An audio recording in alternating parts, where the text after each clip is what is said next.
अपन कहेंगे कि ठीक है, आपको अगर कैलकुलेट करना है तो इस टाइप की कैलकुलेशन अपन कर सकते हैं। अगर वेवलेंथ वगैरह पूछेंगे कि बताओ कितना वेवलेंथ होगा एक एटम को आयनाइज करने के लिए, तो अपन बता सकते हैं, अपन को कोई प्रॉब्लम नहीं होगा। बारिश की वजह से सुबह भी काफी डिस्टर्ब कर रहा था और अभी भी डिस्टर्ब कर और बहुत अटक रहा रहा है ना, बहुत अटक रहा है। मुझे लग रहा है इस है। पर यस। अपन उस पे मतलब डिस्कस कर लेते हैं, किस पे, पेंटेप पे डिस्कस कर लेते हैं, क्योंकि ये काफी अटक रहा है, तो आज सुबह भी ऐसा हो रहा है। चलो एक बार और देख लेते हैं, अगर हो सकता है तो ठीक है, नहीं तो आज बारिश की वजह से सुबह से ही अटक रहा है काफी। एक बार और देख लेते हैं, अगर होता है तो ठीक है, नहीं तो अपन चेक कर लेंगे। तो अपन क्या करेंगे, ठीक है, वी नो द कन्वर्जन, अपन को कन्वर्जन पता है कैसे करना है। अब मेरा मतलब ये था, इधर मैंने जो लिखा था वो हटा दिया मैंने। Na इन गैसियस स्टेट है अपने पास, 496 किलो जूल्स अपन को ऐड करना होता है पर मोल, और ये कन्वर्ट होता है Na पॉजिटिव में और इलेक्ट्रॉन ऐसे, ये कन्वर्जन है। अब तुम मुझे एक बात बताओ कि एनर्जी किसकी ज्यादा होगी, इसकी एनर्जी ज्यादा होगी या इसकी एनर्जी ज्यादा होगी? दोनों में से ज्यादा स्टेबल कौन होगा? जो ज्यादा स्टेबल होगा उसकी एनर्जी कम होगी। Sir Na। ज्यादा स्टेबल कौन सा होगा? Na ज्यादा स्टेबल है या Na पॉजिटिव ज्यादा की स्टेबल? ज्यादा एनर्जी है और Na सोडियम आयन की plus एनर्जी कम। Sir Na। Na ज्यादा स्टेबल है, क्योंकि वो स्टेबल वो इसलिए होगा क्योंकि वो न्यूट्रल है। सो this is more stable then this. ये स्टेबल था तभी तो आपको एनर्जी दे के अनस्टेबल बनाना पड़ा। अगर ये स्टेबल होता तो एनर्जी देने नहीं पड़ती, रिलीज होती एनर्जी। तो ये ज्यादा स्टेबल है, मतलब इसकी एनर्जी कम है। देखो एक बात हमेशा ध्यान रखो, energy is always conserved in all the process. अगर आपने एनर्जी लेफ्ट हैंड साइड पे ऐड किया ना, इसका मतलब है यहां टोटल एनर्जी ज्यादा था इससे, मतलब राइट हैंड साइड पे जो टोटल एनर्जी था वो ज्यादा था इससे, यहां पर टोटल एनर्जी ज्यादा था इससे। आपने ये ऐड करके बराबर किया है दोनों तरफ। ये ऐड किया है मतलब आपने इतना, उस तरफ कितना एनर्जी ज्यादा है इतना, इसकी एनर्जी इतनी कम थी उन दोनों से, तो अपन एनर्जी क्या किया, अपन ने बराबर किया है ऐड करके इधर, क्योंकि एनर्जी हमेशा कंजर्व होती है सभी प्रोसेस। तो ये ज्यादा स्टेबल था, अपन ने एनर्जी देके इसको अनस्टेबल बनाया ताकि वो बन जाए उसके बराबर एनर्जी। जिसकी एनर्जी ज्यादा होगी वो अनस्टेबल होगा। मेरी भी एनर्जी ज्यादा होगी, मैं मेरे खाना पीना खा लिया, एनर्जी बढ़ गई, अब खेलने जाऊंगा, घर पे नहीं बैठूंगा। सो जिसकी एनर्जी ज्यादा है वो अनस्टेबल ज्यादा है, जिसकी एनर्जी कम है वो स्टेबल ज्यादा है। तो इसकी एनर्जी ज्यादा थी, अपन ने इसको ऐड किया, इसकी एनर्जी इससे इतनी ज्यादा है तभी तो ऐड किया।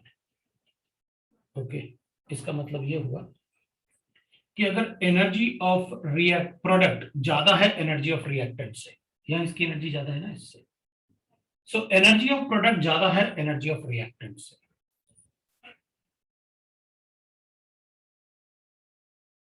और तो उस प्रोसेस में जो एनर्जी ऑफ प्रोडक्ट ज्यादा कब होगी रिएक्टेंट से, जब अपन एनर्जी देके प्रोसेस करें, और जब अपन एनर्जी को देके प्रोसेस करते हैं that is called endothermic reaction.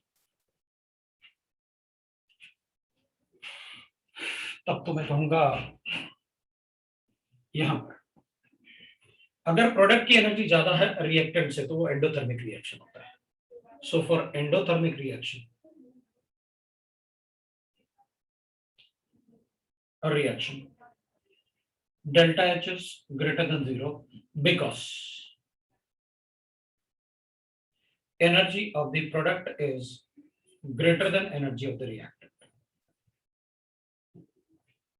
Reactant से प्रोडक्ट की एनर्जी ज्यादा होती है रिएक्टेंट से, इसकी एनर्जी अगर ज्यादा है इससे तो ये पॉजिटिव आएगा और वो होता है एंडोथर्मिक में। अगर एक्सोथर्मिक रिएक्शन होगा जिसमें एनर्जी अपन राइट हैंड साइड में ऐड करेंगे, रिलीज होगी, तो for exothermic reactions, for exothermic reaction delta H is always less than 0, क्योंकि उसमें एनर्जी क्या होगा, because energy of the product is less than the energy of the reactant। मतलब reactant की एनर्जी जो होगी वो ज्यादा होगी, अगर एनर्जी ऑफ द रिएक्टेंट ज्यादा है इससे तो ये नेगेटिव आएगा। So for all exothermic reaction delta H is positive, exothermic reaction delta H is negative, and all endothermic reaction delta H is positive. ये कौन सा है? एंडोथर्मिक रिएक्शन है। तो this energy which we are going to add here ना, this energy is called energy of reaction. This is called energy of reaction. So this is called the energy of the reaction. तो अपन कहेंगे ठीक है, अगर वो energy of the reaction है तो यहां पर अपन ऐड कर लेते हैं इनमें से। ये एनर्जी ऑफ द रिएक्शन हो गया, तो इसका डेल्टा एच से लिख देते हैं, क्योंकि डेल्टा एच अपन पॉजिटिव लिख लेते हैं भाई, 496 kilo joule per mole. That is called enthalpy of this reaction. The enthalpy of this reaction will be positive because you know the why it is, because it is a endothermic process. For endothermic process, energy of product is greater than energy of the reactant, so delta H is always positive. Endothermic reaction, क्योंकि ionization energy में अपन को energy देके reaction करवाना पड़ेगा। सो अगर energy देके reaction करवाना पड़ेगा मतलब ionization energy is always a endothermic process. Ionization energy जो होगा that will always be a endothermic process, so it is endothermic process. हम स्टेबिलिटी ऑफ एटम या आयन कभी इलेक्ट्रॉनिक कॉन्फ़िगरेशन से नहीं बताएंगे, पर किससे बताएंगे? Stability by their energies, energy of reactant and product, उससे बताएंगे। So we got that. हमको कैसे बताना है एनर्जी ऑफ रिएक्टेंट और प्रोडक्ट। अब इसमें पर एक दूसरे एग्जांपल लिख लेते हैं भाई। दूसरे एग्जांपल में बता सकते हैं, सपोज मेरे पास दूसरे एग्जांपल में ऐसे गिवन है, एल्यूमिनियम ले लेते हैं, एल ले लेते हैं, और इसको एनर्जी देंगे अपन, तो इसमें ये Al प्लस बन जाएगा और एक इलेक्ट्रॉन रिमूव हो जाएगा। इसके वैलेंस इलेक्ट्रॉन एल्यूमिनियम के 3 होते हैं, तो मैं 3 इलेक्ट्रॉन तो कम से कम निकाल ही सकता हूं। तो इससे अपन क्या करेंगे, इसको फिर आयनाइजेशन एनर्जी देंगे, एक इलेक्ट्रॉन और निकालेंगे, क्योंकि इसका इलेक्ट्रॉनिक कॉन्फ़िगरेशन होगा 2 8 और 2 बन जाएगा। तो फिर इससे और इलेक्ट्रॉन एनर्जी देके अपन इसको Al2 पॉजिटिव बना देते हैं और एक इलेक्ट्रॉन निकाल देते हैं। इससे फिर आयनाइजेशन एनर्जी देते हैं और इससे फिर इलेक्ट्रॉन निकाल देते हैं। तो दिस विल बिकम, अपन इसको बता सकते हैं कि दिस इज 2 8 1। तो अपन इसको Al3 प्लस बना लेंगे, इसको अपन Al3 प्लस बना लेंगे। जब अपन फर्स्ट इलेक्ट्रॉन निकालेंगे ना, तो इसको अपन कहेंगे फर्स्ट आयनाइजेशन एनर्जी। इसको अपन कहते हैं सेकंड आयनाइजेशन एनर्जी, मतलब सेकंड इलेक्ट्रॉन को रिमूव करने के लिए जो एनर्जी चाहिए। और इसको अपन कहेंगे थर्ड आयनाइजेशन एनर्जी, मतलब energy required to remove the third electron from the ion. और इससे अगर आप इलेक्ट्रॉन निकालोगे, सपोज इसमें एक इलेक्ट्रॉन निकल गया, इसमें तो ये 2 8 1 था, तो ये भी निकल गया, तो मैं IE4 लिख लूंगा, तो Al प्लस 4 हो जाएगा और एक इलेक्ट्रॉन निकल जाएगा। तो इसके बाद फिर मैं इलेक्ट्रॉन इसको IE5 दे दूंगा, तो ये फिर इलेक्ट्रॉन निकल जाएगा एंड सो ऑन। अपन अगर चेक करेंगे ना इसमें, अगर अपन इसमें चेक करेंगे तो अपन क्या कहेंगे, इसमें विल राइट दैट यहां ये 2 8 था, यहां पर ये 2 7 हो जाएगा, फिर सो ऑन। सारे इलेक्ट्रॉन निकाल दो, उसमें क्या फर्क पड़ता है, एनर्जी देनी पड़ेगी। लेकिन अपन कहेंगे सर देखो, यहां पर आपने 2 8 3 इलेक्ट्रॉन लिखे थे आपने, इसमें IE1 लिखा आपने, इसमें आयनाइजेशन एनर्जी 2 लिखा आपने, इसमें आयनाइजेशन एनर्जी 3 लिखा आपने। अब एक बात बताओ सर, अगर 3 इलेक्ट्रॉन निकालने के बाद 4th इलेक्ट्रॉन तो आप इनर ऑर्बिट से निकालोगे, और ये तो कंप्लीट था ऑर्बिट, तो इससे इलेक्ट्रॉन निकालना तो बहुत मुश्किल होगा।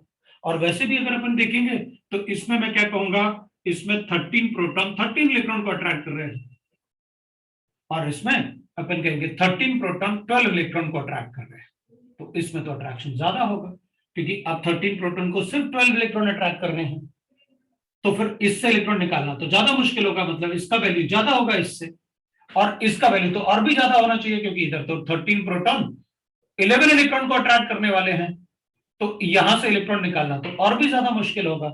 और इसमें से तो 13 प्रोटॉन 10 इलेक्ट्रॉन को अट्रैक्ट कर रहे हैं, तो इधर तो बहुत ज्यादा मुश्किल होगा। मतलब IE3 जो आयनाइजेशन एनर्जीज अपन पढ़ रहे हैं, यहां पर जो आयनाइजेशन एनर्जीज गिवन है कि जैसे जैसे इलेक्ट्रॉन्स निकलते जाएंगे वैसे वैसे आयंस का आयनाइजेशन एनर्जी बढ़ता जाएगा।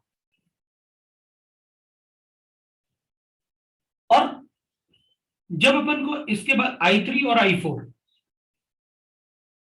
इसके बाद जब ये ऐसे होगा तो अब अपन को इनर शेल से इलेक्ट्रॉन निकालना पड़ेगा। वैसे भी ज्यादा तो दे नहीं था, क्योंकि अब 13 प्रोटॉन 10 इलेक्ट्रॉन को अट्रैक्ट कर रहे हैं, ज्यादा तो एनर्जी देनी पड़ेगी। लेकिन अब ऑक्टेट भी कंप्लीट है, तो इसका मतलब है कि IE3 और IE4 दोनों में बहुत ज्यादा डिफरेंस होगा। पहली बात तो ये कि जैसे जैसे आप इलेक्ट्रॉन निकालते जाओगे वैसे वैसे आयनाइजेशन एनर्जी बढ़ता जाएगा। That is called successive ionization energy. उसके बाद तो अपन कहेंगे successive ionization energy always increases. Ionisation energy always increases, always increases. So अपन लिखेंगे कि मतलब इसका मतलब हो गया IE1 जो है वो छोटा होगा IE2 से, वो छोटा होगा IE3 से, और वो छोटा होगा IE4 से। अपन ऐसे बोल सकते हैं successive ionization energy always increases. So we can write that IE4 से, और ये ज्यादा होगा, दैट इज IE4 ज्यादा होगा, IE5 ज्यादा होगा। We can write like this. लेकिन इधर ये वैल्यू ऐसे होगा, ये वैल्यू इधर ऐसे होगा। द रीजन इज, जब भी अपन इनर ऑर्बिटल से इलेक्ट्रॉन निकालेंगे तो इन दोनों, जैसे ये दोनों है, एक एग्जांपल ले रहे हैं अपन। मान लेते हैं फर्स्ट आयनाइजेशन एनर्जी 6560 था, तो ये 870 हो जाएगा, ये 1500 हो जाएगा, लेकिन ये 5000 होगा, ये 6500 हो जाएगा। मतलब एनर्जी तो बढ़ता जाएगा, लेकिन जब ऑक्टेट कंप्लीशन होगा और उसके बाद अगर इलेक्ट्रॉन निकालोगे तो उनमें बहुत डिफरेंस होता है, 3 से 4 टाइम्स का डिफरेंस होता है। तो जब भी अपन को कोई वैल्यूज गिवन है, मान लो अपन को कोई ऐसे बता दिया जाए, अपन तो कहेंगे देखो भाई आयनाइजेशन एनर्जी इज दिस, बताओ कौन सा एलिमेंट होगा। तो अपन कहेंगे देखो, अगर मुझे फर्स्ट आयनाइजेशन एनर्जी 500 गिवन है, सेकंड मुझे सपोज कर लेते हैं कि 3000 गिवन है, और फोर्थ मुझे गिवन है सपोज 4100, तो बताओ ये किस ग्रुप का एलिमेंट है। तो अपन कहेंगे देख भाई 1 और 2 में बहुत ज्यादा डिफरेंस है, उतना डिफरेंस इसमें नहीं है। इधर तो ये 6 टाइम्स हो गया सीधा डिफरेंस, इसका मतलब है एक इलेक्ट्रॉन निकलने के बाद उसका ऑक्टेट कंप्लीट हो गया होगा। एक सुपर। इलेक्ट्रॉन निकलने के बाद ऑक्टेट कंप्लीट हो गया होगा, और ऑक्टेट से इलेक्ट्रॉन को बाहर निकालना बहुत मुश्किल है, इसलिए एनर्जी में बहुत ज्यादा जंप आता है, बहुत ज्यादा एनर्जी बढ़ती है। इसका मतलब है इस एलिमेंट का जिसके लिए आप ये एनर्जी वैल्यू देने वाले हो, वो फर्स्ट ग्रुप का एलिमेंट है, उसमें एक ही वैलेंस इलेक्ट्रॉन है। तो अगर उसमें एक ही वैलेंस इलेक्ट्रॉन है तो अपन बता सकते हैं कि वो ग्रुप 1 कोई अल्कली मेटल रहा होगा, जिसके लिए आप ये बता रहे हैं, उस टाइप से अपन बता सकते हैं, उस टाइप से अपन बता सकते हैं। ठीक है ना। तो अपन बोल सकते हैं कि भाई ऐसे मतलब एलिमेंट्स रहा होगा। तो कई बार अपन को क्वेश्चन ऐसे दे भी सकते हैं वो कि बताओ ऐसे मतलब क्या, ये कोई वैल्यू नहीं लिख रहे अपन, लेकिन जब भी डिफरेंस बहुत ज्यादा आएगा तो अपन बता देंगे अच्छा इन दोनों में बहुत ज्यादा डिफरेंस है, इसका मतलब है इधर वाले ये वैलेंस इलेक्ट्रॉन है। तो अपन बता देंगे ये वाले जो है वो वैलेंस इलेक्ट्रॉन है ऑफ एलिमेंट। तो अपन उस टाइप से क्वेश्चन बता सकते हैं। ठीक है। Next we can write ionization energy में, फिर अपन बता सकते हैं कि भाई देखो ये गैशियस वाला पार्ट को ध्यान रखना है, ये गैशियस आयन में कन्वर्ट होंगे, ये सब गैशियस आयन्स हैं, ये सब के सब गैशियस आयन्स हैं, ये अपन को पता होना चाहिए। ठीक है।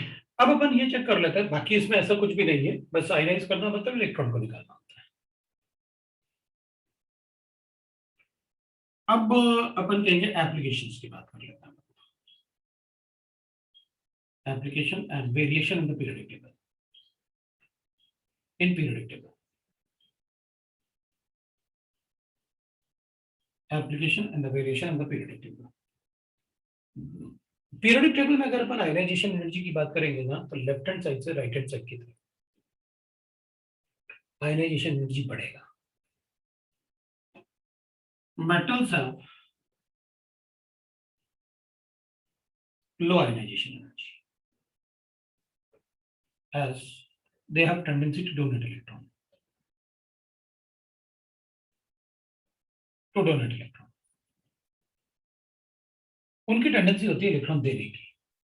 And non metals have high ionization energy. Non metals have high ionization energy because non metals का इलेक्ट्रॉन अफिनिटी ज्यादा होता है. इलेक्ट्रॉन लेने की टेंडेंसी ज्यादा होती है, देने की टेंडेंसी नहीं होती. Like that we can write. So metals have low ionization energy as they have a tendency to donate the electron, and non-metals have high ionization energy.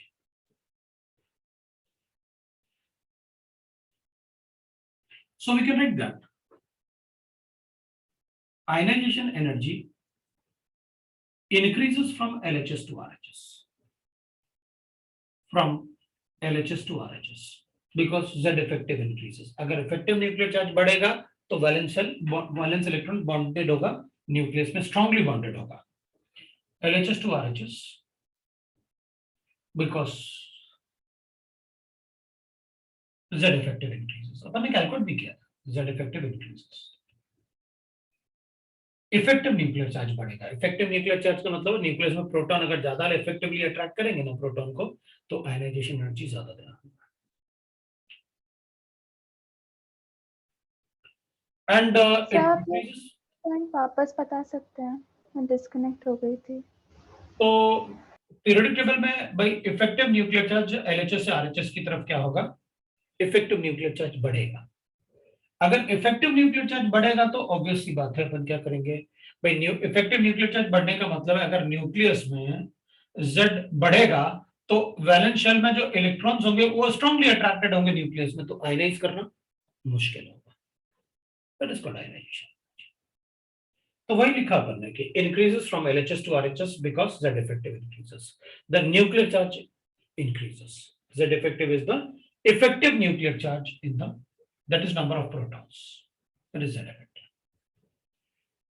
and it decreases from top to bottom, and it decreases from top to bottom, from top to bottom, top to bottom, because metallic reactor increases, because size increases. Size increase होने से क्या होगा, distance of electron from the nucleus increases. Distance of electron from the nucleus increases. और distance of electron from the nucleus अगर बढ़ेगा, अगर electron का distance nucleus से बढ़ेगा तो उसका अट्रैक्शन कम होगा. अट्रैक्शन कम होगा तो आयनाइजेशन एनर्जी कम हो जाएगी. वो फिर बता सकते हैं. तो पीरियोडिक टेबल में we are able to tell कि भाई कैसे आयनाइजेशन एनर्जी चेंज होगा, वेरिएशन होगा. दूसरा वी कैन राइट दैट अगर मान लो अंदर वाले इलेक्ट्रॉन्स बाहर वाले इलेक्ट्रॉन को स्क्रीन कर लें तो फिर आयनाइजेशन एनर्जी कम हो जाएगा. मतलब अगर ये अंदर वाले इलेक्ट्रॉन उसको बाहर वाले इलेक्ट्रॉन को स्क्रीन कर लें तो फिर आयनाइजेशन एनर्जी कम होगा. मतलब ionization energy is inversely proportional to screening effect. अगर स्क्रीन हो गए इलेक्ट्रॉन्स, बाहर वाला इलेक्ट्रॉन अगर अंदर वाले इलेक्ट्रॉन से अगर स्क्रीनिंग इफेक्ट आया तो इसका अट्रैक्शन न्यूक्लियस में कम होगा, उसको निकालना इजी हो जाएगा. और Z इफेक्टिव से तो डायरेक्टली प्रोपोर्शनल है, वो अपन ने देखा. Ionization energy is directly proportional to Z effective. अगर इफेक्टिव न्यूक्लियर चार्ज ज्यादा है तो आयनाइजेशन एनर्जी भी ज्यादा है. वो तो अपन ने यहाँ भी लिखा कि भाई आयनाइजेशन एनर्जी इसलिए इंक्रीज हो रहा है बिकॉज Z इफेक्टिव इंक्रीज हो रहा है. अब थोड़ा सा अपन पीरियोडिक टेबल में अपन वेरिएशन देखते हैं कि क्या. अब अभी अपन ने अभी जो डिस्कस किया वो तो शेल को लेकर डिस्कस किया. अब चलो छोटा सा एक पार्ट अपन देखते हैं, क्या इलेक्ट्रॉनिक कॉन्फ़िगरेशन से भी कोई फर्क पड़ता है क्या आयनाइजेशन एनर्जी में, वो देखते हैं. सर ये सर एक एग्जांपल दीजिए ना वो स्क्रीनिंग इफेक्ट का. किसके लिए? स्क्रीनिंग इफेक्ट के लिए सर. स्क्रीनिंग इफेक्ट के लिए मतलब कोई एग्जांपल थोड़ी होगा, अपन तो ऐसे ही बता देंगे भाई आप बताओ कि स्क्रीनिंग इफेक्ट है तो बता दूंगा मैं कि भाई स्क्रीनिंग इफेक्ट अगर है तो अपन ऐसे बता देते हैं. चलो उसके लिए भी एक एग्जांपल लिख लेंगे अपन, कोई प्रॉब्लम नहीं. तो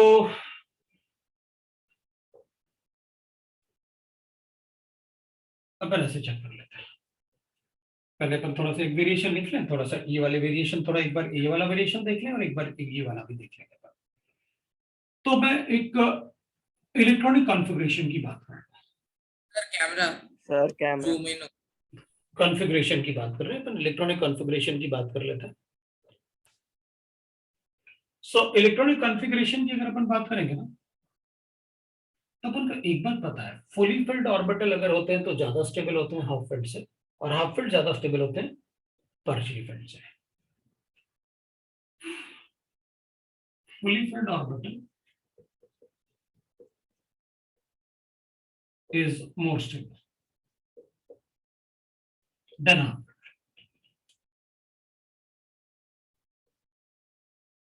or more stable than partially filled.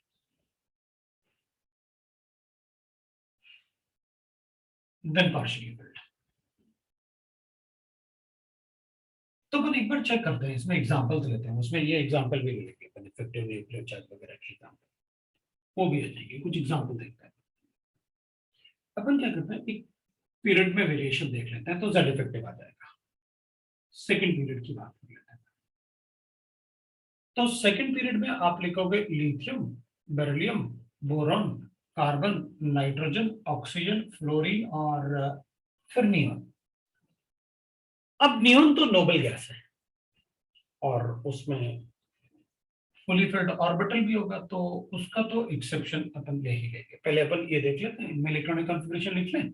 ये 2s1 होगा, ये 2s2 होगा, ये 2s2p1 होगा, ये 2s2p2 होगा, ये 2s2p3 होगा, और ये 2s2p4 होगा, ये 2s2p5 होगा, और ये 2s2p6 होगा। किसी भी पीरियड में जो मैक्सिमम आयनाइजेशन एनर्जी होगा वो नोबल गैसेस का होगा, has maximum ionization energy in a period। किसी भी पीरियड में मैक्सिमम आयनाइजेशन एनर्जी नोबल, वैसे तो आपने लिखा ही था एलएचएस से आरएचएस की तरफ जेड इफेक्टिव बढ़ता है, इसलिए वो आयनाइजेशन एनर्जी बढ़ेगा। नोबल गैसेस में तो इसलिए क्योंकि ऑक्टेट कंप्लीशन है, ऑक्टेट कंप्लीशन तो ऑब्वियसली बात है, आयनाइजेशन एनर्जी काफी ज्यादा होगी, इलेक्ट्रॉन निकालना इससे बहुत मुश्किल होगा। अब इसमें तो ये सब पार्शियली फिल्ड या वैसे दिख रहे हैं। तो अब अपन कहेंगे इसमें आयनाइजेशन एनर्जी अगर अपन लिखेंगे तो देखो यहाँ पर एक पार्ट अपन को साफ साफ दिख रहा है कि इसका ऑर्बिटल फुली फिल्ड ऑर्बिटल है, ऑर्बिटल है एस ऑर्बिटल, और ये हाफ फिल्ड ऑर्बिटल है इसमें, और वो तो फुली फिल्ड था, सो मैक्सिमम होगा उसमें, तो कोई मतलब अपने लिए कोई एक्सेप्शन, कोई अपन को डाउट ही नहीं है कि वो वैसे होगा, तो वैसे ही होगा। अब अपन कहेंगे कि ठीक है, अब इधर वेरिएशन बताओ, मैक्सिमम तो ये होगा हमेशा, इसलिए वेरिएशन भी अपन से यही पूछेंगे बस, वो नोबल गैसेस को पूछेंगे ही नहीं, उनका हमेशा ही ज्यादा होता है। तो अपन आंसर अगर लिखेंगे तो अपन कहेंगे मैक्सिमम आयनाइजेशन एनर्जी, तो नियॉन लिख लेते हैं भाई, मैक्सिमम तो है ही, इसकी आयनाइजेशन एनर्जी ज्यादा होगी, आयनाइजेशन एनर्जी नियॉन की ज्यादा होगी एज कंपेयर टू, अब ये हाफ फिल्ड है तो मैं कहूंगा फ्लोरीन से, और फ्लोरीन का ज्यादा होगा, ऑब्वियसली बात है, आपने लिखा ना यहाँ पर, ये देखो LHS to RHS it increases because that effective increases।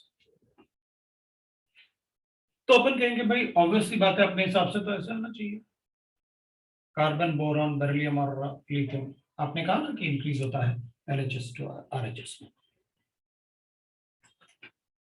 क्योंकि इसकी आयनाइजेशन एनर्जी ज्यादा, इससे यहां से यहां जेड इफेक्टिव बढ़ेगा तो आयनाइजेशन एनर्जी बढ़ेगी, वो आपने लिखा हुआ है।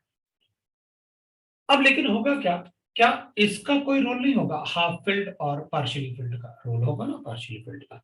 अपन क्या करेंगे कि पार्शियली फिल्ड और हाफ फिल्ड का रोल सिर्फ नेबर्स के ऑर्डर में ही चेंज हो सकता है। कैसे भाई, इधर अगर अपन लिखेंगे तो आप क्या करो, क्योंकि ये P3 है और ये P4 है, तो इसका आयनाइजेशन एनर्जी P3 की वजह से ज्यादा होगा O से, इससे ज्यादा नहीं।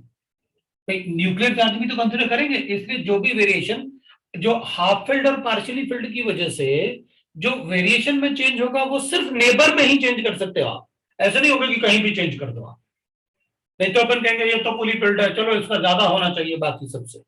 नहीं, अगर इसका कोई ऑर्डर में चेंज आएगा फुली फिल्ड की वजह से तो सिर्फ नेबर्स में आएगा, बाकी नहीं आएगा।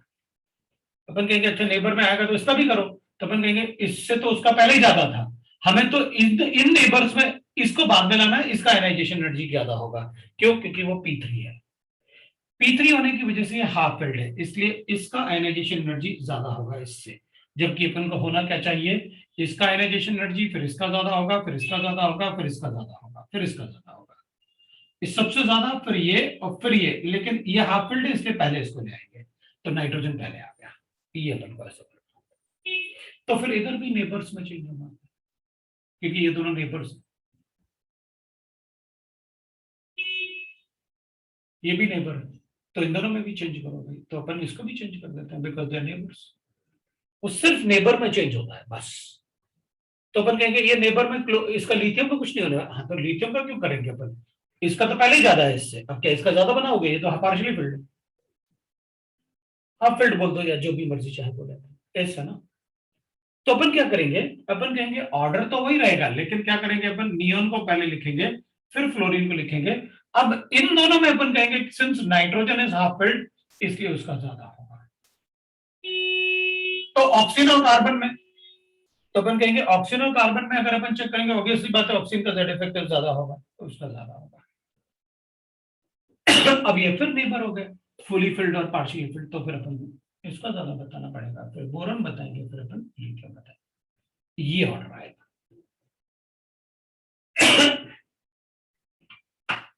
This is the order.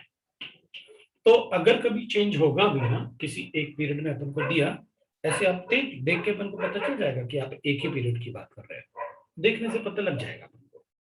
तो एक ही पीरियड की अगर बात कर रहे हो आप, तो मुझे नेबर्स का ध्यान रखना पड़ेगा। सर लेकिन सिर्फ एक एडजेसेंट वाले में शिफ्ट होगा ना? वही तो किया मैंने, मेरे ख्याल से और 8-10 बार इसमें बोल दिया वैसे ही वही कि रहेगा। नेबर नेबर नेबर, 8-10 बार बोल दिया मैंने,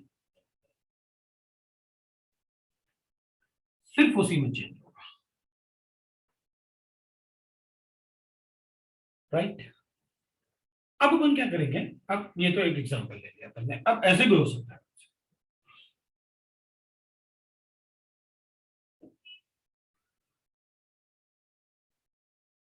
तो स्कूल में भी ऐसे मतलब छोटे छोटे क्वेश्चन आएंगे, ये तो मैंने पूरा ऑर्डर बना दिया, ये सिर्फ कंसेप्ट बताने के लिए कि भैया जो भी चेंज होगा वो नेबर्स में चेंज होगा, ऐसे नहीं कहीं भी कुछ भी चेंज करते रहना कि अच्छा फुली फिल्ड है चलो सबसे ज्यादा, ऐसे नेबर्स में चेंज होता है।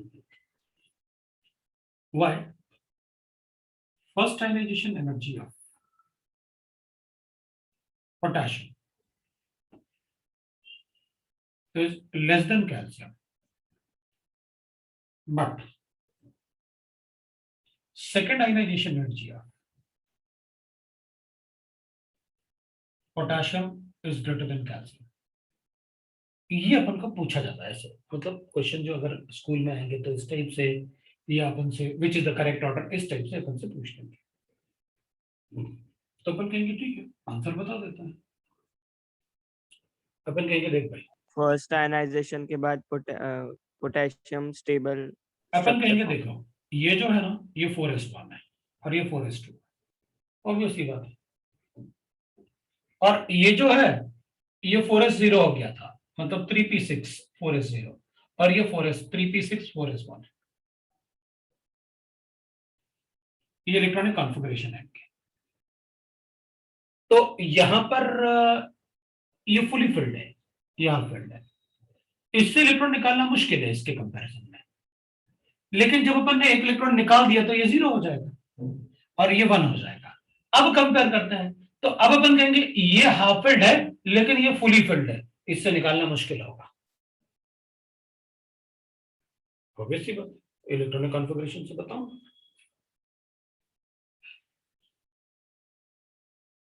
सिमिलरली मुझे ऐसे क्या करता है, first ionization energy of copper is less than zinc, but second ionization energy of copper is greater than zinc, ऐसे भी अपन लिख सकते हैं। Again will get the electronic configuration, हमें क्या फर्क पड़ता है, क्योंकि जब आप किसी चीज को एक्सप्लेन करने के लिए कहोगे आयनाइजेशन एनर्जी में फर्स्ट और सेकंड, तो मैं क्या करूंगा, उसका इलेक्ट्रॉनिक कॉन्फ़िगरेशन लिखूंगा।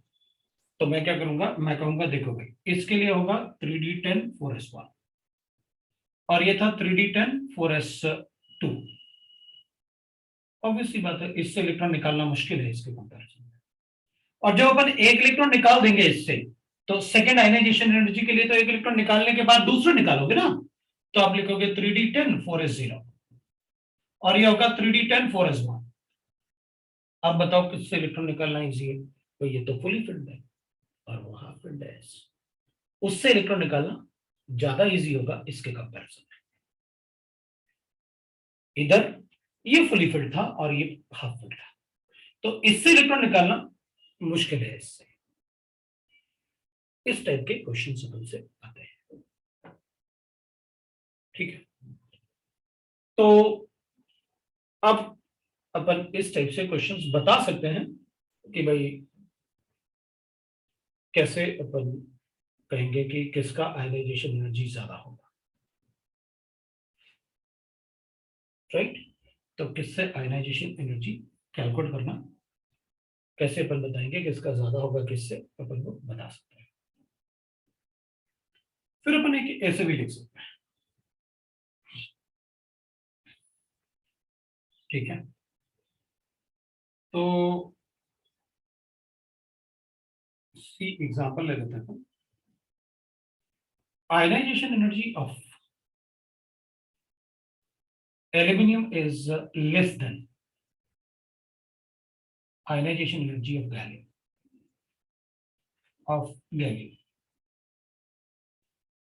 Gallium is Ga, एल्यूमिनियम बताने की जरूरत नहीं। अब अगर अपन चेक करेंगे ना इस वाले सी वाले पार्ट के लिए, कि मैं जनरली वो सारे पॉइंट आपको बता दे रहा हूँ जिससे क्वेश्चन फ्रेम हो सकते हैं, खत्म हो गया, इसके अलावा कुछ पूछेंगे भी नहीं है। स्कूल में इस टाइप का कुछ पूछ लेंगे, ये भी स्कूल में शायद ही पूछेंगे, वो जेई वगैरह में पूछेंगे, एनआईटी वगैरह में पूछेंगे, ये तो जेई वगैरह में ही पूछते हैं। अपन क्या करेंगे, अपन को पता है कि भाई बोरॉन है, एल्यूमिनियम है, गैलियम है, इंडियम है, थैलियम है। आयनाइजेशन एनर्जी आपने लिखा टॉप टू बॉटम डिक्रीजेस, लेकिन यहां तो आप बोल रहे हैं भाई अगर डिक्रीज होता है तो एल्यूमिनियम का आयनाइजेशन एनर्जी ज्यादा होना चाहिए गैलियम से, आप तो कह रहे हैं ना decreases. Top to bottom ionization energy decreases because the metallic character decreases. ये मैंने आपको पहले भी बताया हुआ है कि size of aluminium is larger than gallium, radius में बताया ना, एटॉमिक रेडियस। वो जो पीरियोडिक टेबल पढ़ा था वो सर्किल लगाने वाले पार्ट, वो मैं बार बार आपसे बोलता हूँ कि उस पार्ट को बार बार पढ़ना, सर्किल वाले पार्ट बहुत इंपॉर्टेंट होता है, हर बार वहीं से ही आएगा अपन को जो भी पूछेंगे। Aluminium is most electropositive of this period of this group.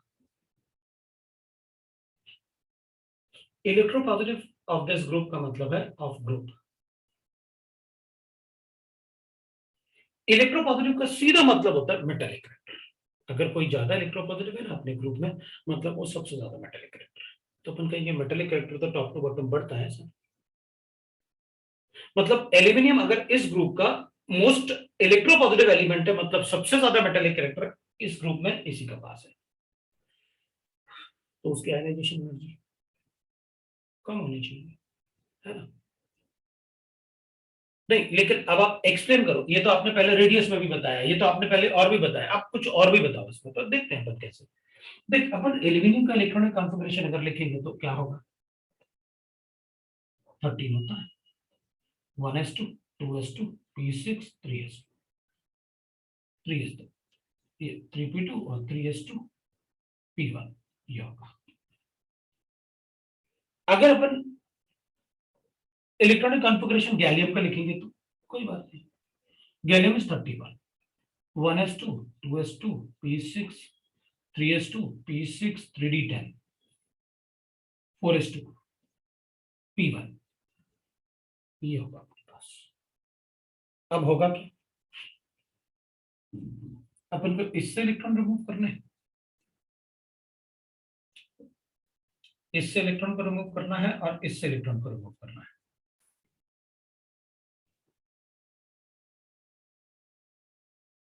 Poor screening effect. तो पुअर स्क्रीनिंग से क्या होगा? This electron will be strongly attracted to the nucleus. मतलब इसमें जो 31 प्रोटॉन है और इसके 13 प्रोटॉन है, तो अगर 31 प्रोटॉन होगा तो ये 10 इलेक्ट्रॉन जो इसको स्क्रीन नहीं कर पा रहे हैं, उन 10 इलेक्ट्रॉन का 10 प्रोटॉन तो रहेगा ना इधर, और वो 10 प्रोटॉन जो इधर एक्स्ट्रा है ना, 21 होने चाहिए थे वो इसकी वजह से, और ये बिल्कुल भी उसको स्क्रीन नहीं कर पा रहे because they are having a poor screening effect. So the attraction of this to the nucleus will be very strong. और अगर इसका अट्रैक्शन न्यूक्लियस में ज्यादा होगा तो आयनाइजेशन एनर्जी ज्यादा होगा because of the presence of d orbital. So it is because of the presence of these d orbital which is having the poor screening effect. The valence electron are strongly attracted to the nucleus, and that's why the ionization energy of gallium is more than the ionization energy of aluminum. So due to the poor screening effect of d orbitals, screening effect of d orbital,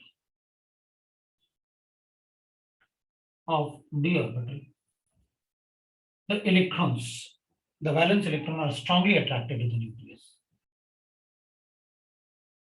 Electron are strongly attracted to the nucleus.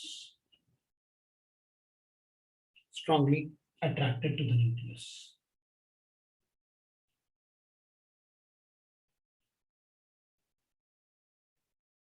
तो उनको निकालना मुश्किल होगा ही होगा।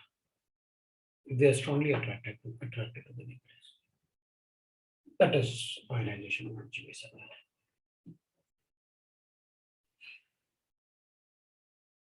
Ionization energy में अगर आपको इतना पता होगा तो मेरे ख्याल से अपना सारा काम हो जाएगा।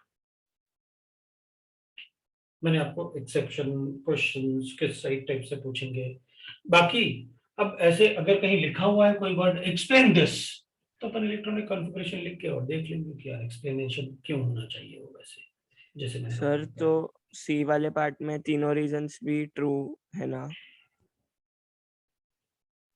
स्क्रीनिंग इफेक्ट, रेडियस और एल्यूमिनियम बीइंग द मोस्ट हाँ, इलेक्ट्रोपॉजिटिव। तीनों में रेडियस भी है, स्क्रीनिंग इफेक्ट, वो रेडियस भी चेंज होता है और electropositive character as well as the ionization energy, तीनों इफेक्ट होते हैं।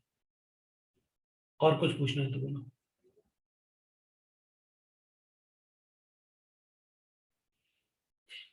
This is about the ionization energy. और किसी भी प्रोसेस में जैसे अपन ने लिखा था ना, मान लो अपन ने थोड़ी देर पहले लिखा था कि अगर सोडियम गैसियस स्टेट में है, उससे इलेक्ट्रॉन निकालेंगे तो सोडियम आयन बनेगा गैसियस स्टेट में प्लस इलेक्ट्रॉन, तो इसमें कितनी एनर्जी देनी पड़ी थी अपन को? 496 एनर्जी देना पड़ेगा किलो जूल्स पर मोल। तो अगर कोई ऐसे प्रोसेस लिखेगा ना कि इसमें इलेक्ट्रॉन ऐड करेंगे तो बताओ कितनी एनर्जी लिबरेट होगी, तो अपन कहेंगे कितनी एनर्जी लिबरेट होगी, तो सोडियम गैसियस स्टेट में अगर बनाओगे आप तो एनर्जी जो लिबरेट होगा इतना ही एनर्जी लिबरेट हो जाएगा। ये एक्सोथर्मिक रिएक्शन, किसी भी प्रोसेस में जितनी एनर्जी फॉरवर्ड डायरेक्शन में जाने के लिए यूज होगा, अगर इसको ही रिवर्स लिखोगे तो उतनी एनर्जी वहां रिलीज भी हो जाएगी। मतलब किसी भी प्रोसेस को अगर आप उल्टा करोगे तो उसमें उतनी एनर्जी एक्सचेंज अपन बता भी देंगे।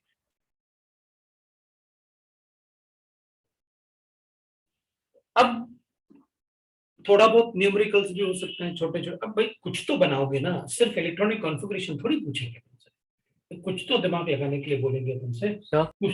हाँ बोलो सर। ये जो अभी हमारे एक्सेप्शन थे क्या बेरियम और नाइट्रोजन, ये हर पीरियड में होंगे मतलब? हाँ बिल्कुल, ऐसा हर पीरियड में होगा। अपन ने तो जनरलाइज स्टेटमेंट लिखा, अपन ने ये थोड़ी लिखा कि ऐसे ही होता, इसके लिए ऐसा होगा।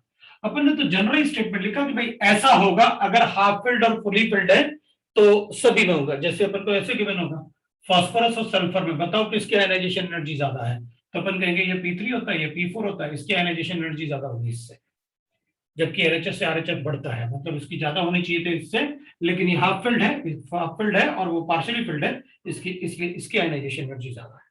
वो सभी जगह होगा ऐसे, ये वही तो कर रहे थे। ओके सर, मतलब वो जनरलाइज स्टेटमेंट था। अब कुछ मतलब सिर्फ ऐसे थ्योरेटिकल ही नहीं, कुछ न्यूमेरिकल भी बना लेते हैं। जैसे अपन को एक अपन लिख लेते हैं कि भाई calculate the energy required to ionize the 4 gram या अपन लिख लेते हैं 2 gram of sodium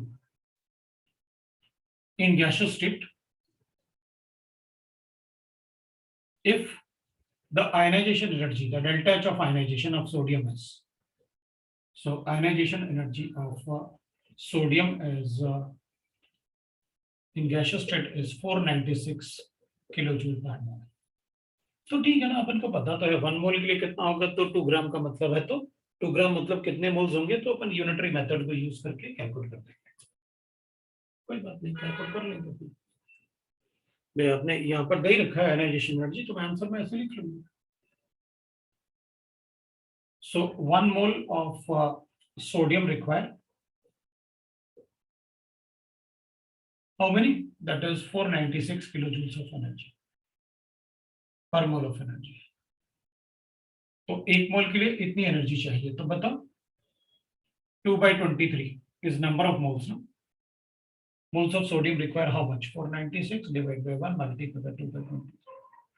लो भाई इतना एनर्जी चाहिए 2/23 मोल्स के लिए, लिख लेंगे, चलेगा।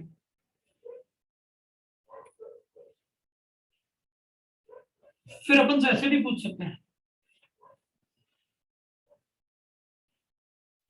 फिर अपन से ऐसे भी पूछ सकते हैं, मतलब एक तो ऐसे अपन से बड़ा, ये तो बड़ा इजी था, यूनिटरी मेथड से अपन कैलकुलेट कर लेंगे। दूसरा आयनाइजेशन एनर्जी में अपन से ऐसे भी बोल सकते हैं, calculate the total energy required to remove both the electrons from the helium atom, if the first ionization energy is 29 electron volts per atom,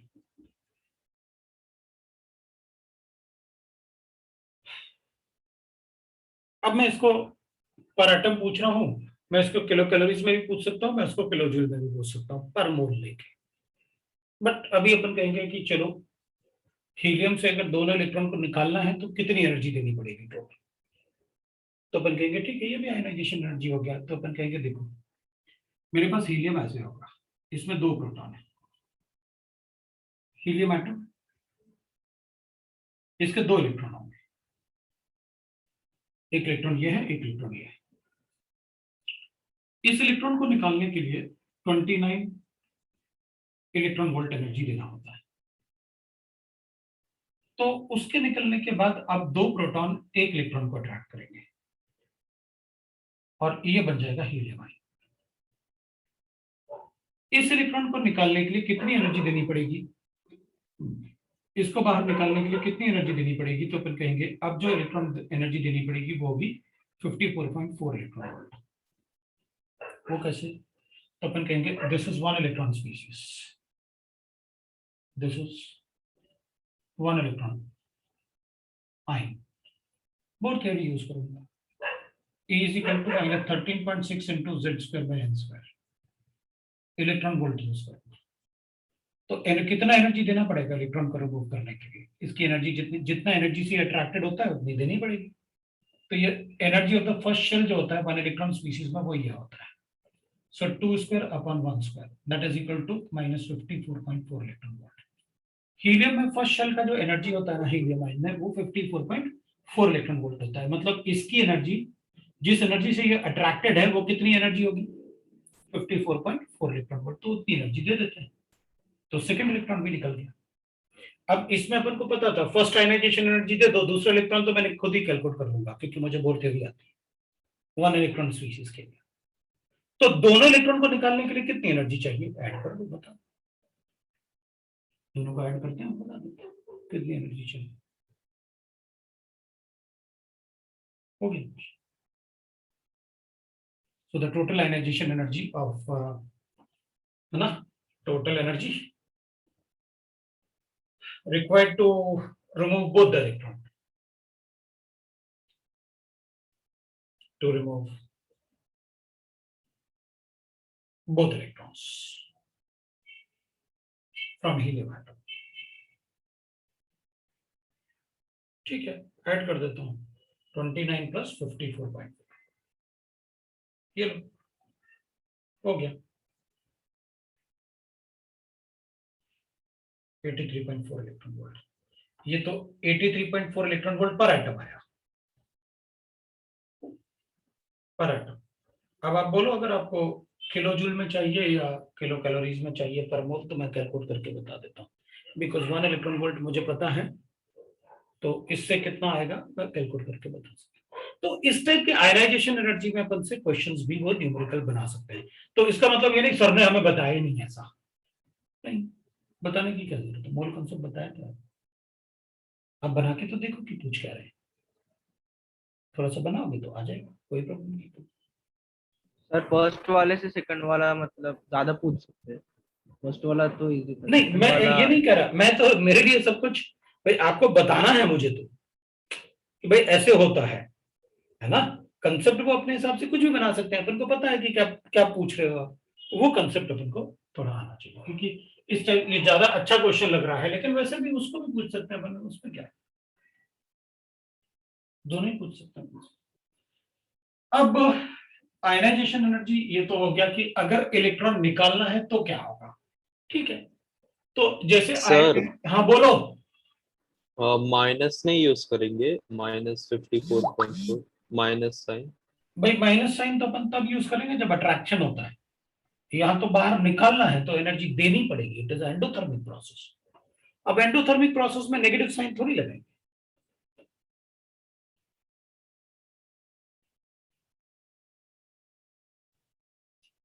endothermic process में तो एनर्जी दी जाती है, निकल तो थोड़ी वहां से एनर्जी, तो टोटल एनर्जी रिक्वायर्ड होगा, अगर इलेक्ट्रॉन निकालना है तो पॉजिटिव में देनी पड़ेगी दोनों एनर्जी। इलेक्ट्रॉन निकालने के लिए अपन को एनर्जी देनी पड़ती है, मिलती थोड़ी है अपन को एनर्जी वहां से।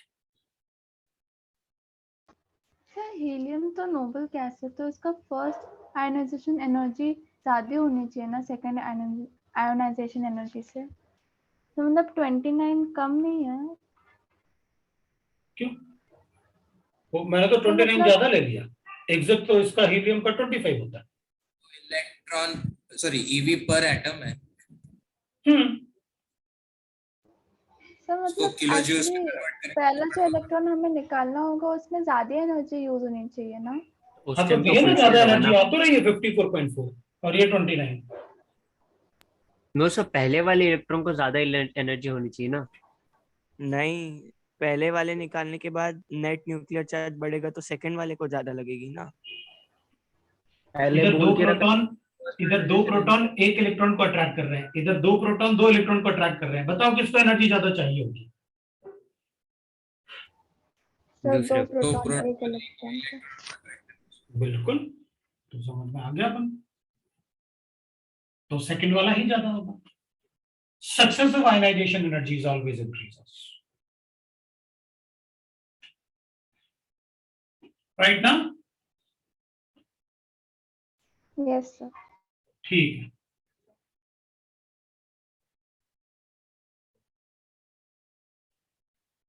अब अपन चेक करते हैं इलेक्ट्रॉन अफिनिटी की। अब अपन बात करेंगे इलेक्ट्रॉन अफिनिटी की।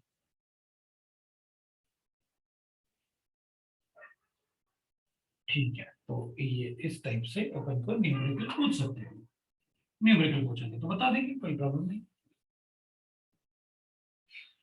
इलेक्ट्रॉन अफिनिटी,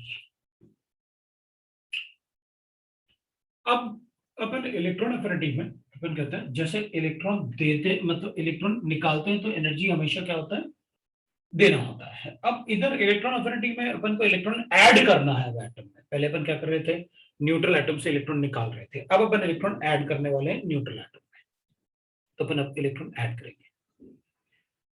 तो इलेक्ट्रॉन अफिनिटी होता है, तो now again it is related to the energy, वो एनर्जी वाले यूनिट इसमें भी होंगे। The energy exchange when an electron is added, electron is added to the valence shell of isolated, मतलब सिंगल है, isolated gaseous atom. When the electron is added to the isolated gaseous atom,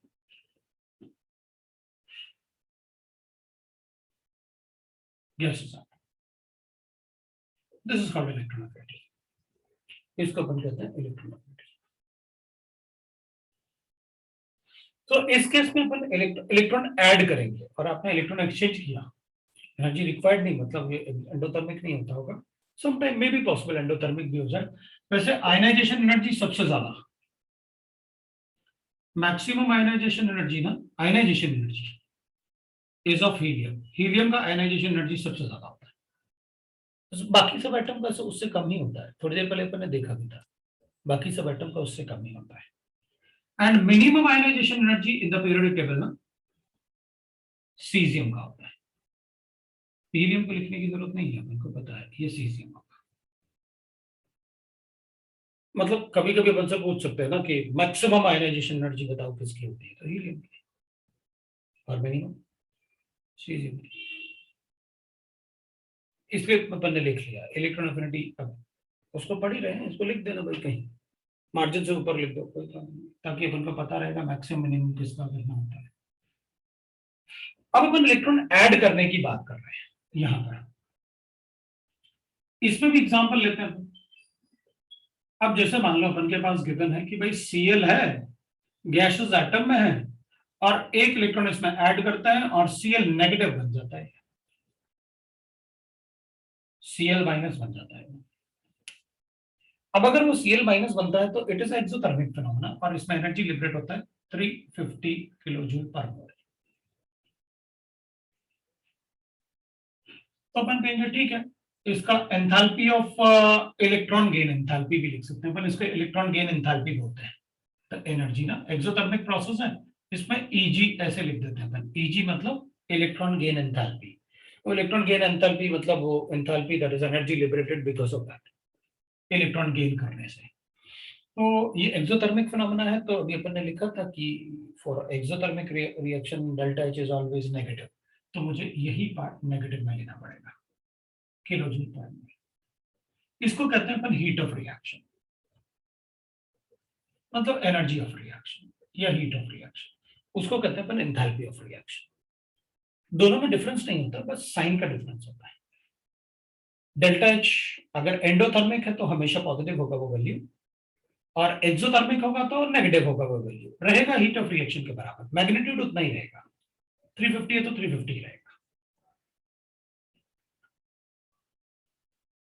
अगर अपन fluorine में electron को add करते हैं, अगर अपन fluorine में electron को ऐड करेंगे तो F नेगेटिव बनेगा और एनर्जी लिबरेट होता है 325 किलो जूल पर मोल.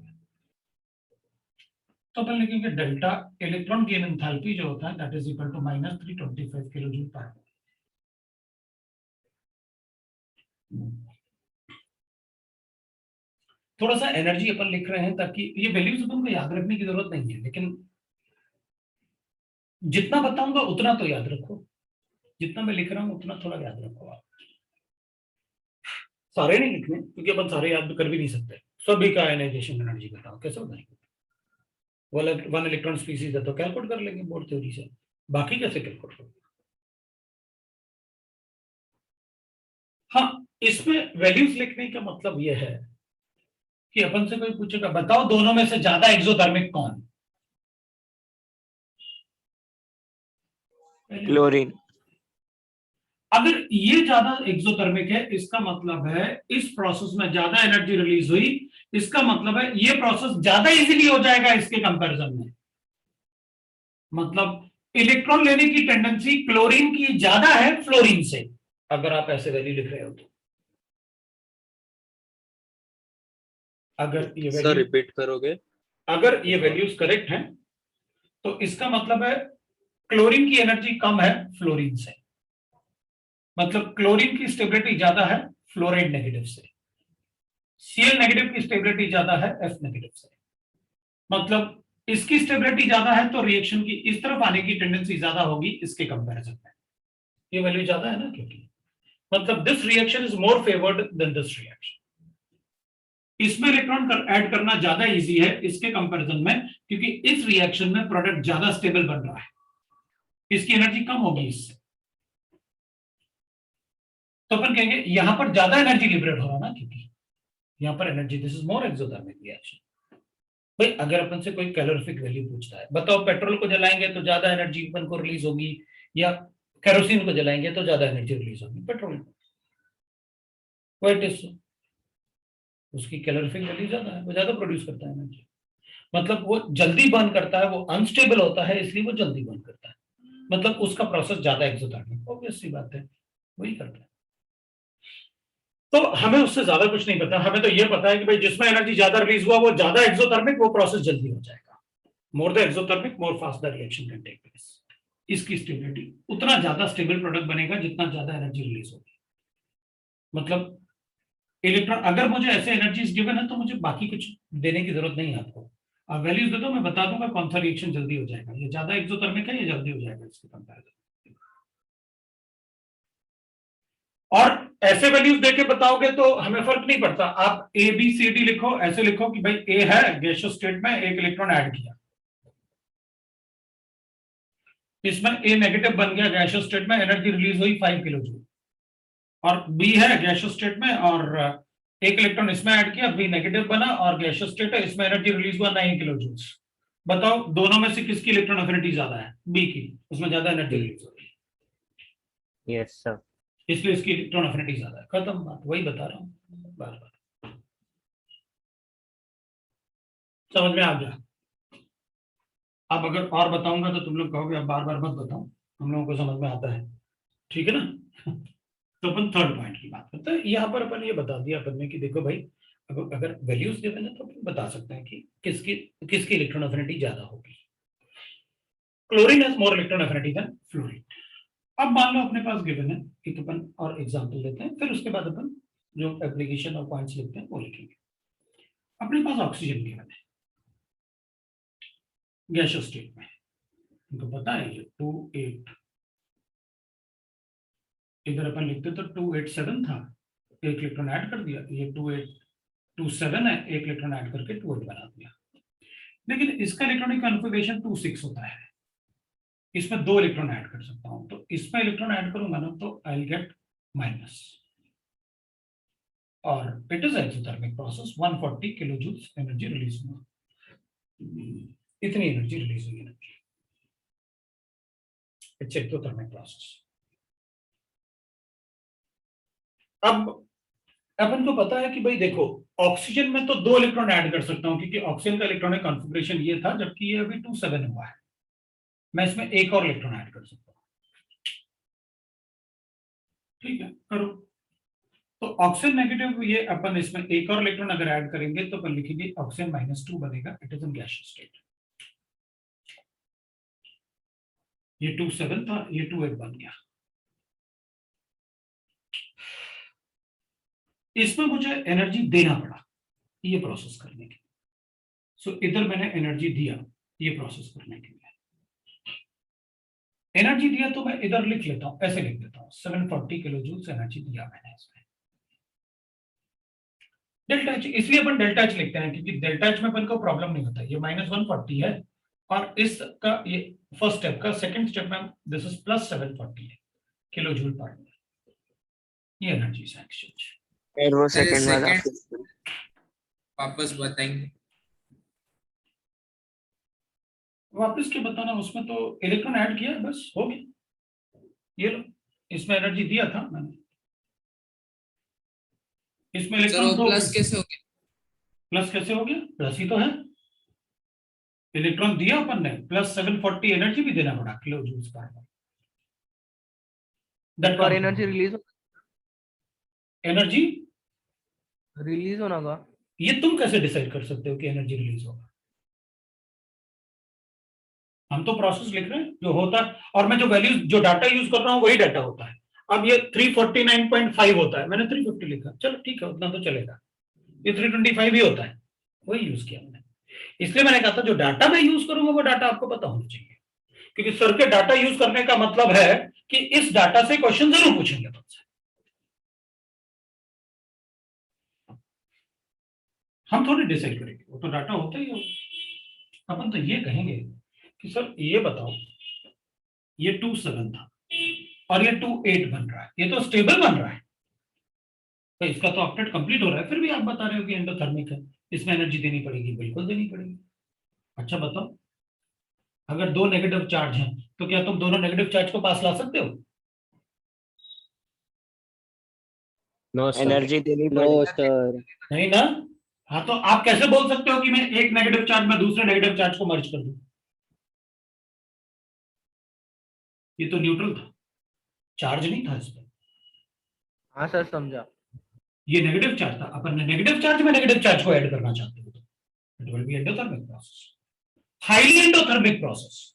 इतना ज्यादा एंडोथर्मिक कि दोनों को स्टेप को अगर ऐड करोगे तो ये कैंसिल हो जाएंगे। मैंने एक ऑप्शन में अगर 2 इलेक्ट्रॉन ऐड करने हैं तो ओवरऑल एनर्जी जो एक्सचेंज में लिखूंगा वो मेरे लिए ओवरऑल एनर्जी एक्सचेंज जैसे हो जाएगा -2 in gaseous state.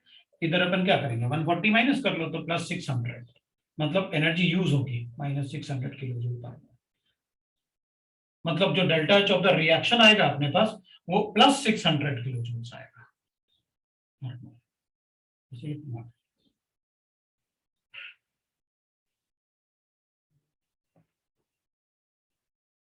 Successive ionization energy मतलब सेकंड इलेक्ट्रॉन का एडिशन।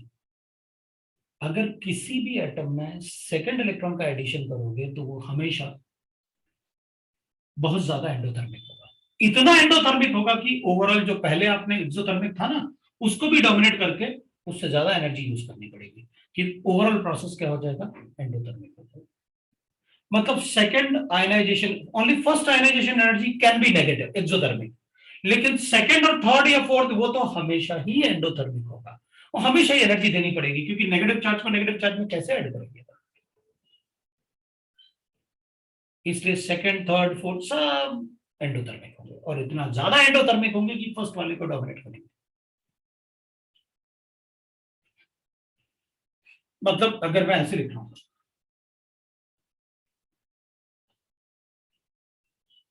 मेरे पास नाइट्रोजन है गैसियस स्टेट, इलेक्ट्रॉन ऐड करता हूं।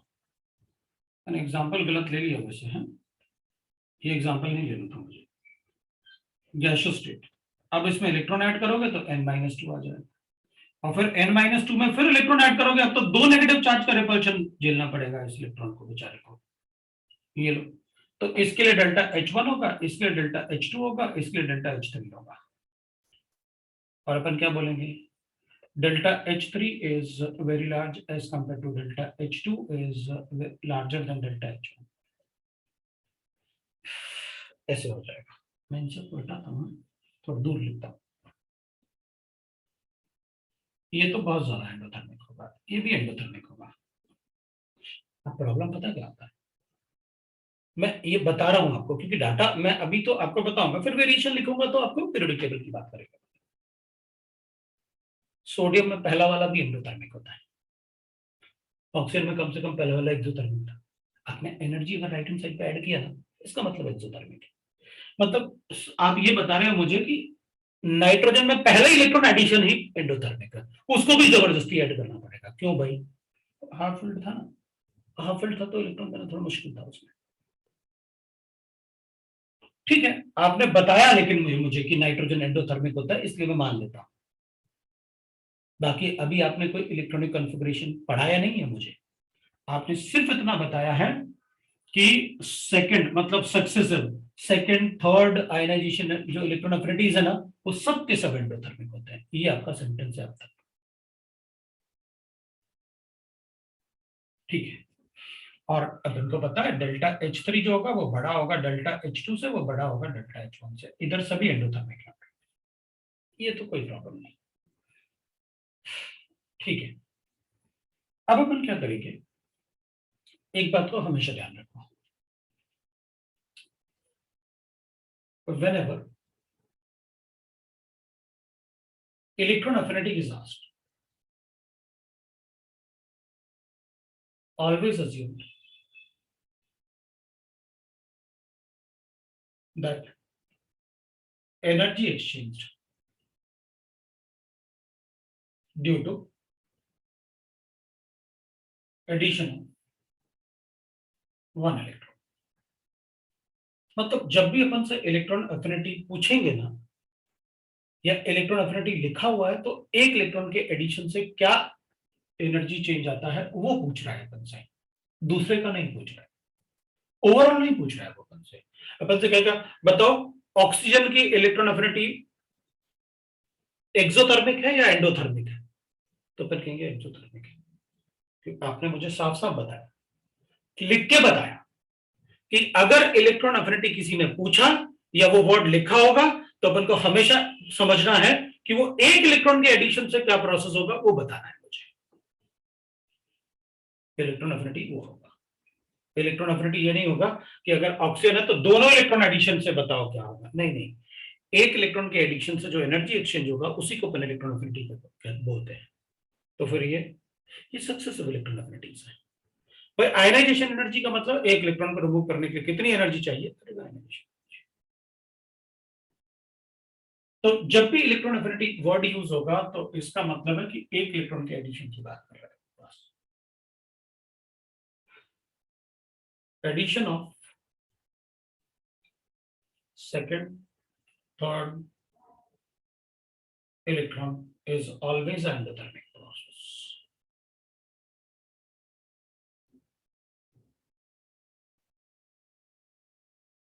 ये हमेशा एंडोथर्मिक प्रोसेस होता है। Second electron addition, third electron addition, वो हमेशा एंडोथर्मिक प्रोसेस होता है। इधर तो फर्स्ट ही एंडोथर्मिक प्रोसेस है। हाँ तो वो बताओगे ना, क्योंकि अभी आप मुझे इलेक्ट्रॉन एफिनिटी तो बताओगे प्रेडिक्टेबल में। सर सो नोबल गैसेस में भी सारे एंडोथर्मिक ही होंगे। हाँ वो अपन लिखेंगे अभी, मतलब मैं बताने वाला हूँ अभी अपन, मतलब क्योंकि मैं धीरे धीरे, एक बार आप समझ गए ना वर्ड की अच्छा इलेक्ट्रॉन एफिनिटी क्या है, अब वेरिएशन पे आते हैं कि अपन को वेरिएशन में क्या करना है। तो ठीक है, अपन को इलेक्ट्रॉन एफिनिटी पता चल गया, अब अपन पीरियोडिक टेबल की बात करेंगे, एप्लीकेशंस की बात करेंगे, जो एप्लीकेशन अपन को पढ़नी आती है। तो अपन ऐसे एप्लीकेशन की बात करते हैं। Application and variation in the periodic table. In periodic table. देख भाई, मेटल की इलेक्ट्रॉन एफिनिटी कम होती है क्योंकि वो इलेक्ट्रॉन देना चाहते हैं, लेते नहीं है। इलेक्ट्रॉन लेगा तो नेगेटिव चार्ज आएगा ना, तो मेटल पे थोड़ी पर नेगेटिव चार्ज देता है। तो अपन उसमें जनरली वर्ड यूज कर लेते हैं, generally electron affinity of non metal is high,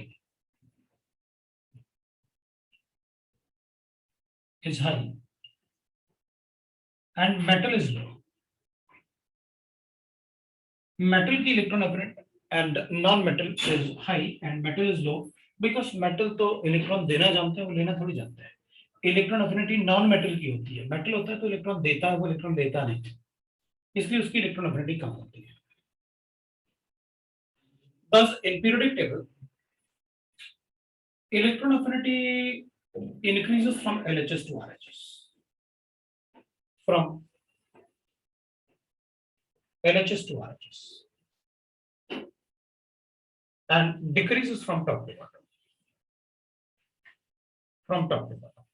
अब top to bottom इसलिए डिक्रीज हो रहा है because top to bottom metallic character increase होता है, from top to bottom, right?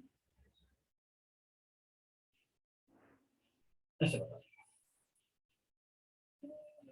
ठीक है। एक तो और आपने मतलब जनरली वर्ड यूज किया, मतलब काफी कुछ गड़बड़ होने वाला है। अब अपन सेकंड पॉइंट के लिए, अब सेकंड पॉइंट अपने लिए काफी इंपॉर्टेंट होगा। Electron affinity of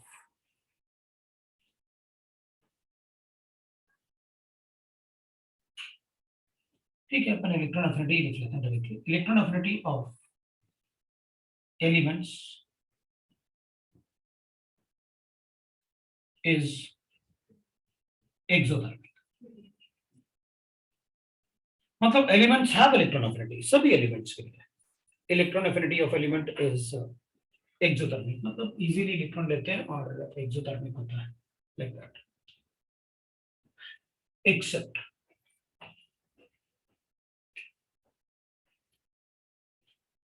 for noble gases,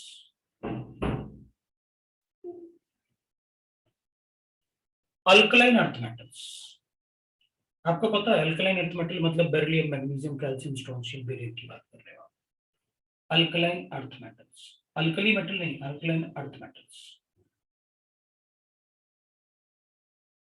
and nitrogen. Nitrogen is endothermic, मतलब एंडोथर्मिक है, नाइट्रोजन इज एंडोथर्मिक, मतलब ये वो एलिमेंट्स हैं सारे के सारे नोबल गैसेस, वो इलेक्ट्रॉन नहीं लेते हैं। अल्कलाइन अर्थ मेटल वो भी इलेक्ट्रॉन नहीं लेते हैं, नाइट्रोजन भी इलेक्ट्रॉन, मैंने नाइट्रोजन ग्रुप नहीं लिखा, नाइट्रोजन के ग्रुप में काफी सारे एलिमेंट होंगे, नाइट्रोजन होगा, फास्फोरस, आर्सेनिक, एंटीमनी, बिस्मथ, काफी सारे होंगे। मैंने सिर्फ नाइट्रोजन को लिखा, पूरे ग्रुप को नहीं लिखा, बिकॉज उसका स्मॉल साइज होगा ना, वो अपन चेक करेंगे कैसे। बट ये वाला पॉइंट हमेशा अपन को पता होना चाहिए, किसकी इलेक्ट्रॉन एफिनिटी नहीं होती है, कौन इलेक्ट्रॉन नहीं लेता है। अगर उनको इलेक्ट्रॉन देना है तो जबरदस्ती देना पड़ेगा, मतलब मुझे एनर्जी दे के इलेक्ट्रॉन देना पड़ेगा उनको। अगर सर इलेक्ट्रॉन मतलब बाकी सबकी एक्सोथर्मिक होती है। बाकी सब एक्सोथर्मिक, तो फर्स्ट इलेक्ट्रॉन एफिनिटी, एक इलेक्ट्रॉन देना सभी एलिमेंट में, it is exothermic. But for noble gases, alkaline earth metal and nitrogen, it is endothermic process, वो endothermic process होंगे। तो अपन लिखेंगे ठीक है, you can write that electron affinity ऐसे, तो नोबल गैसेस का तो 0 होगा। अब अपन लिखेंगे नेक्स्ट पॉइंट, दैट इज, अब अपन यहां आते हैं, next point is the third point, अपन लिखते हैं उसमें। अब आपने लिखा कि जो जितना ज्यादा इलेक्ट्रॉन नेगेटिव होगा उसकी इलेक्ट्रॉन एफिनिटी भी उतनी ही ज्यादा होती है जनरली। भाई टॉप टू बॉटम आपने कहा इलेक्ट्रॉन नेगेटिविटी क्या होगा, इलेक्ट्रॉन एफिनिटी क्या होगी, कम होगी। तो आप अगर लिखोगे तो फ्लोरीन, क्लोरीन, ब्रोमीन, आयोडीन, ये तो सबसे ज्यादा इलेक्ट्रॉन नेगेटिव है ना, और ये अपन कहेंगे ये सबसे ज्यादा नॉन मेटेलिक है, तो इसकी इलेक्ट्रॉन एफिनिटी ज्यादा होनी चाहिए इससे। लेकिन वैल्यूज तो मुझे ये बता रहे हैं कि क्लोरीन की इलेक्ट्रॉन एफिनिटी ज्यादा है फ्लोरीन से, तो अपन थर्ड पॉइंट लिखेंगे। अब ये अलग है, ये एग्जांपल वाले थर्ड पॉइंट है, मैं दूसरा थर्ड पॉइंट लिख रहा हूं, इलेक्ट्रॉन एफिनिटी ऑफ एलिमेंट्स। मैं सेकंड पीरियड की बात कर रहा हूं and third period. Second period और थर्ड पीरियड में अगर अपन लिखेंगे तो carbon, silicon, that is carbon के साथ अपन नाइट्रोजन, ऑक्सीजन और फ्लोरीन लिखते हैं, और इधर अपन लिखते हैं silicon, phosphorus and sulphur and fluorine. These are the second period elements and इधर अपन और क्लोरीन, हाँ चिंता मत कर, ये लिखा अपन ने। अब अगर अपन ऊपर वैल्यूज देखेंगे तो अपन कहेंगे सर इसमें फ्लोरीन का इलेक्ट्रॉन एफिनिटी ज्यादा था, क्लोरीन का इलेक्ट्रॉन एफिनिटी फ्लोरीन से ज्यादा था। सो क्लोरीन का ज्यादा होता है फ्लोरीन से, सल्फर का ज्यादा होता है ऑक्सीजन से, फास्फोरस का ज्यादा होता है नाइट्रोजन से, और सिलिकॉन का ज्यादा होता है कार्बन से इलेक्ट्रॉन एफिनिटी। तो अपन कहेंगे ठीक है, लेकिन ये तो बताओ कि ये डाटा भी लिखा हुआ है इसलिए मुझे कोई डाउट नहीं है, लेकिन ये है कि भाई ऐसा हुआ क्यों, ये तो डाउट है कि ऐसा हुआ क्यों। अब अगर अपन चेक करेंगे फ्लोरीन को, तो फ्लोरीन में 9 प्रोटॉन है, 2 electron in the first shell, 7 electron in the second shell. और अगर अपन क्लोरीन की बात करेंगे तो 17 प्रोटॉन है, इसमें अपन लिखेंगे that is 2 electron in the first shell, 8 electron in the second shell, और 7 electron in the third shell. ऐसे इसके 7 वैलेंस इलेक्ट्रॉन इसके भी 7 इलेक्ट्रॉन बैलेंस होंगे। अगर इसमें अपन चेक करेंगे तो अपन कहेंगे देखो, जो इलेक्ट्रॉन का एडिशन होता है ना जब इसमें वैलेंस शेल में, जैसे इलेक्ट्रॉन एफिनिटी अपन लिखते हैं फ्लोरीन में, तो इलेक्ट्रॉन का एडिशन ऐसे नहीं होता उनको इलेक्ट्रॉन ऐड करना है कर लो। ये इलेक्ट्रॉन न्यूक्लियस में अट्रैक्ट होता है और ये इलेक्ट्रॉन इन इलेक्ट्रॉन से रिपेल होता है, ऐसे होता है। सिमिलरली जब अपन इसमें इलेक्ट्रॉन ऐड करेंगे ना, तो ये इलेक्ट्रॉन इधर रिपेल होगा, इन सभी इलेक्ट्रॉन से रिपेल होगा, और लेकिन ये न्यूक्लियस में अट्रैक्ट होगा। अब अपन को चेक करना होता है अट्रैक्शन और repulsion. Due to the small size, the electron density on surface area is large as compared to chlorine. अगर इसमें अपन देखेंगे तो ये छोटा साइज है और 7 इलेक्ट्रॉन वैलेंस इलेक्ट्रॉन है, तो इसमें इलेक्ट्रॉन डेंसिटी ज्यादा होगी। ये बड़ा साइज है और 7 इलेक्ट्रॉन स्प्रेड करने हैं, तो इसमें इलेक्ट्रॉन डेंसिटी कम होता है। अगर इलेक्ट्रॉन डेंसिटी इसमें कम होगा तो इसमें अट्रैक्शन ज्यादा होता है रिपल्शन के कंपैरिजन में, क्योंकि सरफेस पर इलेक्ट्रॉन डेंसिटी कम है। यहां पर इलेक्ट्रॉन डेंसिटी ज्यादा है सरफेस पे, नो डाउट इसमें अट्रैक्शन ज्यादा होगा, मतलब एडिशन ऑफ इलेक्ट्रॉन तो एक्सोथर्मिक है, लेकिन सिर्फ सरफेस पे इलेक्ट्रॉन डेंसिटी ज्यादा होने की वजह से थोड़ा रिपल्शन ज्यादा होता है, इसमें रिपल्शन ज्यादा। तो रिपल्शन ज्यादा होने की वजह से वो थोड़ा सा एक्सोथर्मिक कम हो गया उसके कंपैरिजन में, क्योंकि इसका रिपल्शन थोड़ा सा ज्यादा होता है इसके कंपैरिजन में, क्योंकि यहाँ इलेक्ट्रॉन डेंसिटी कम होती है। दोनों ही एक्सोथर्मिक है, दोनों ही इलेक्ट्रॉन लेंगे, लेकिन ये ज्यादा इजीली ले लेगा इससे। अपन कहेंगे इसका डिस्टेंस तो बढ़ गया, लेकिन तो इफेक्टिव न्यूक्लियर चार्ज भी तो बढ़ गया। इसमें थर्ड शेल में ऐड करना है, इसको सेकंड शेल में ऐड करना, तो इधर न्यूक्लियर चार्ज जो अट्रैक्ट कर रहा था इलेक्ट्रॉन को वो 9 है, इधर न्यूक्लियर चार्ज जो अट्रैक्ट कर रहा है इलेक्ट्रॉन को वो 17 है। तो मैटर क्या कर रहा है, इसके सरफेस पे इलेक्ट्रॉन डेंसिटी, इसके सरफेस पे इलेक्ट्रॉन डेंसिटी होने की वजह से इसमें रिपल्शन थोड़ा सा ज्यादा होता है इसके कंपैरिजन में, इसलिए ज्यादा एक्सोथर्मिक है इसके कंपैरिजन में लिखा। सेम वे बाकी जगह भी होता है।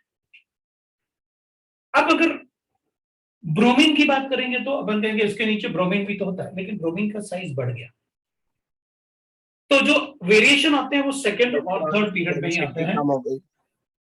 हाँ, ब्रोमीन की फिर इलेक्ट्रॉन डेंसिटी भी कम हो गई और नेट चार्ज बिल्कुल भी बढ़ बिल्कुल गया। बिल्कुल बिल्कुल, इसलिए अपन इस ग्रुप में ऐसे लिखते हैं सेलेनियम, टेलुरियम, पोलोनियम एंड फिर ऑक्सीजन आता है। मतलब इस ग्रुप में तो सबसे कम है ऑक्सीजन की होती है। नाइट्रोजन क्या मतलब, इसमें भी नाइट्रोजन का तो होता ही नहीं इलेक्ट्रॉन एफिनिटी, तो फास्फोरस, आर्सेनिक, एंटीमनी, बिस्मथ और फिर नाइट्रोजन आता है। तो मोस्टली जो क्वेश्चन फ्रेम होंगे ना वो इन दोनों से फ्रेम होंगे। सो इन दोनों पार्ट को आपको अच्छे से पता होना चाहिए, बाकी पार्ट नहीं भी होगा तो भी चलेगा। उन दोनों पार्ट से लेकिन काफी क्वेश्चन फ्रेम होते हैं। दोनों का मैंने आपको डाटा भी बताया, बाकी डाटा भी मैं लिख सकता हूँ, कोई प्रॉब्लम नहीं है। ऑक्सीजन का तो अभी लिखा ही था अपन ने, -141, ये -200 होता है, -195 होता है, -190 होगा, -185 होता है। ऑक्सीजन तो बहुत कम है because of the electron density. Oxygen में जो उसका छोटा साइज होने की वजह से 6 इलेक्ट्रॉन का जो इलेक्ट्रॉन डेंसिटी है वो बहुत ज्यादा होता है। ये मैंने माइनस लिखा, मतलब electron gain enthalpy, exothermic process लिखा है, डेल्टा एच वैल्यूज लिखे मैंने, ये delta H values exothermic process. तो अभी मे बी पॉसिबल तुम्हारा क्लास होगा तो अपन यही रुक जाते हैं और नेक्स्ट टाइम फिर अपन इसको कंटिन्यू करेंगे। अब इसमें ना होमवर्क भी करके ले आना, तो होमवर्क होगा ना अपने पीरियोडिक टेबल से, तो एक्सरसाइज 1 के part 1 and 2 section A to D दोनों से, ये आपका होमवर्क है। फिर आपकी क्लास है अभी? सर अभी जो टाइम टेबल है उसमें 6:10 से 7:40 वापस आपका ही क्लास लगा है। नहीं, वो गलती से दिया है, मैंने पूछा था। ठीक है, तो केमिस्ट्री ये क्लास 3 दिन ही हफ्ते में। इस हफ्ते में, सर 3 दिन ही आपकी क्लास ना? हाँ तो 3 क्लास होंगी ना। हाँ सर 3 ही क्लास यस है सर, बराबर है। सर। चलेगा, बराबर चलेगा। है। 3 ही क्लास होती है, 3 से 4, 4 अपन कर लेंगे, पूछ लेंगे। ठीक है, Okay, thank you, sir. Bye. चलो thank you sir, bye sir. Bye.